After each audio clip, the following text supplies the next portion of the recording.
everyone. Hello. Welcome back to my channel. Always so happy to find you here. I do upload on Mondays and Thursdays. So when you click subscribe anytime while watching this video, you will receive notifications when you have your alerts on when I've uploaded new content for your view. And of course, my pleasure. And it is my pleasure. Welcome to any new subscribers here. It's my delight and pleasure to have you. I hope you stay for a very long time and bring a good friend with you next time. Share the content. Help me grow my channel.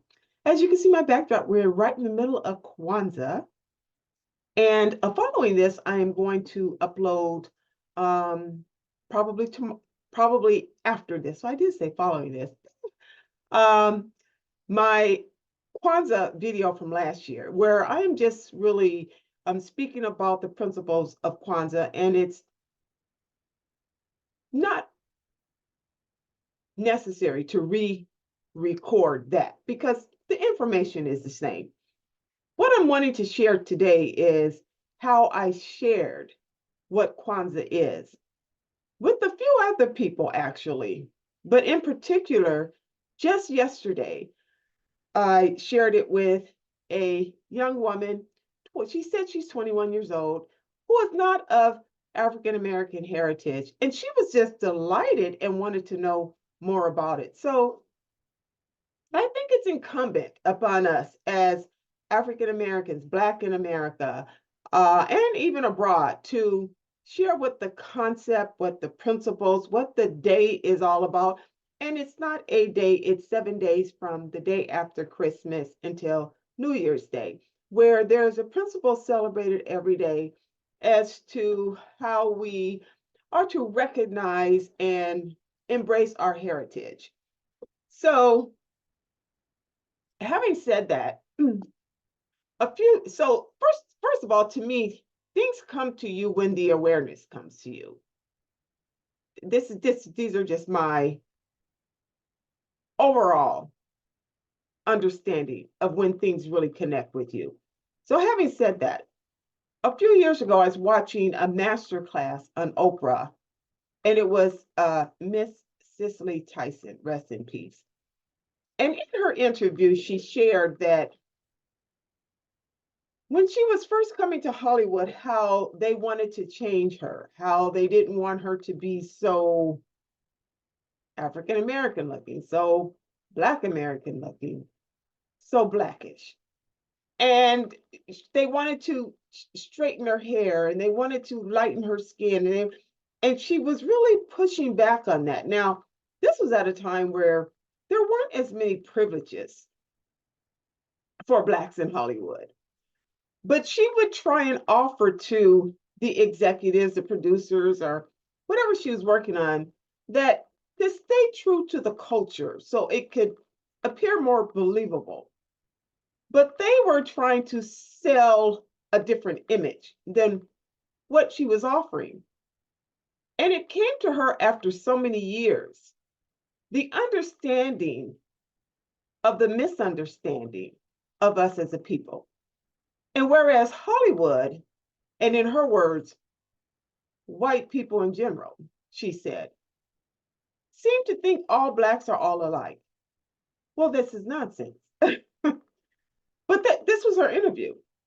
And then she started treating Hollywood that way in such a way that she felt that she would try and educate them as to how Blacks are different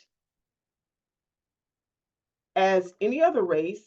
There are variations within our race. And the more she began to explain this on set after set, picture after picture, a promotion after promotion, she began to see how few of anyone knew anything about us except us. And it became a unmentioned mission, I'd say, an unspoken service of hers to educate along the way. Now, having said that, first of all, I thought it was brilliant, and I cherish the thought of that. So a couple of years ago, when Juneteenth became a federal holiday, I was shopping for some Juneteenth t-shirts. I had made an Amazon order, and it was not delivered on time for Juneteenth Day, the first national federal holiday, just a couple years ago. So I went into a store and I noticed that they had some t-shirts. And I asked a young lady who was not African American, who was not Black American, who was not of my heritage, I'd say, what her plans were for Juneteenth, because Juneteenth was a day or two away. And she said, "What is that?" She said, I was shocked. Now we're talking Juneteenth, not Kwanzaa. I began to explain to her what Juneteenth was, and she was shocked that she had never heard of it. Now she's about 21, 22 years old. And she said, "Is that the same as Mexican Independence Day?" And she was of Mexican descent, Latina, young Latina girl. And we began to have a chat, and it was so interesting to her. She began Google searching. I said, "Now you're at work." And she said, "Miss, thank you so much for telling me." Now, I did a post about this already, like a year ago, but I'm leading into this Kwanzaa talk.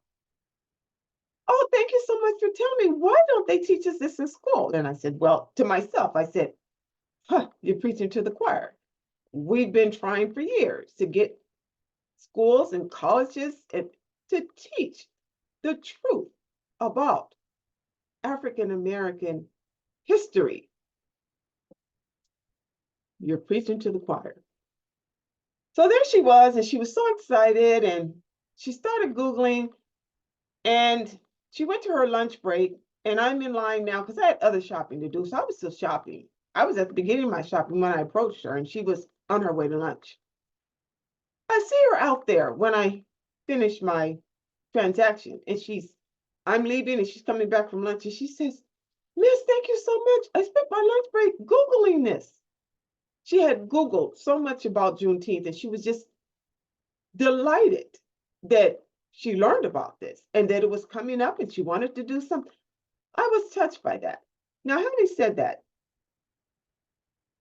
a few days ago, it had to be, I think, Christmas Eve, I was greeting someone happy Kwanzaa as we were leaving work. I said, "Merry Christmas, happy Kwanzaa."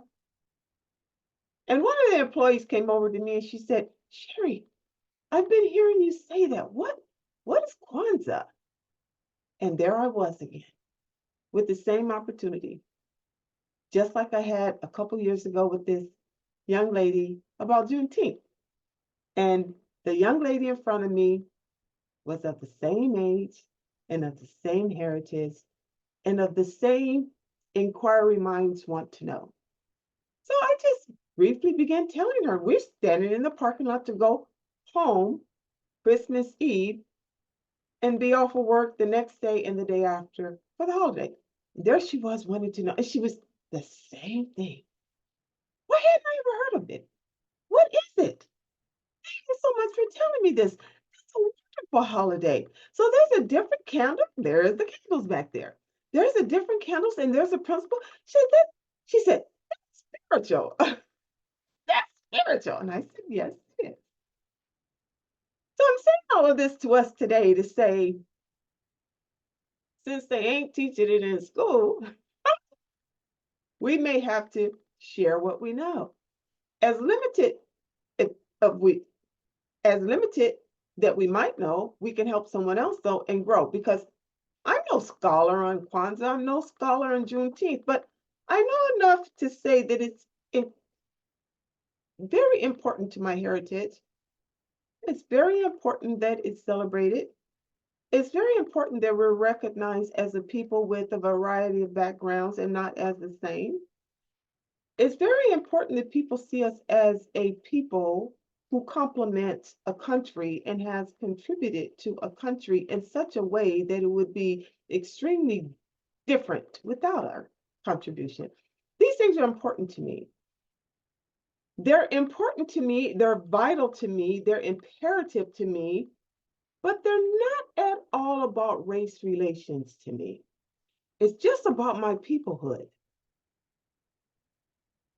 And that is the part that seems to be the differential peace. So Kwanzaa is a celebration in behalf of us that everybody can join in on. Everyone can join in on it. So join in on it, learn about it. And by the way, I keep this on my desk year round. Now, Kwanzaa is December 26th until New Year's, a different principle every day for 7 days, a full week. I got this a couple years ago, and it just stays on my desk year round so I can celebrate Kwanzaa all the time. At least try. At least celebrate the principles. But I have a little cheat sheet back here. There I am. And it says what each day is. Now, today is the 29th that I'm going to be uploading this. It's the fourth day of Kwanzaa, and that's cooperative economics. Now, let's give all the principles, okay? So the first day is the day after Christmas. So December 26th, self-determination, collective responsibility, collective work, self-determination, cooperative economics, which is today, the 29th. The 30th is purpose. That's my favorite. The 31st is creativity. So New Year's Eve is creativity. And then January 1st is faith. Have faith in all of these things. And those are the principles. You can look them up. You can Google. You can search the history of Kwanzaa. You can search how it came about. If my understanding is correct, it was a professor right here in Long Beach, where I live, who created the concept of it and brought it to the college, and it began to get celebrated. So let's just celebrate it. Hope you have a wonderful Kwanzaa. Hope you find your purpose and your creativity and your faith over the next couple of days and share it with anyone else. I hope you share this channel and share this video with others as well. Hope you click like and post your own positive comment as to how you have helped others who are not like you in your heritage, particularly if it's African American heritage, about it. Because how else will they know? They don't teach it in college. All right, have a good day. Happy New Year. I'll see you next time. I love you. Bye. Stay safe out there. Bye.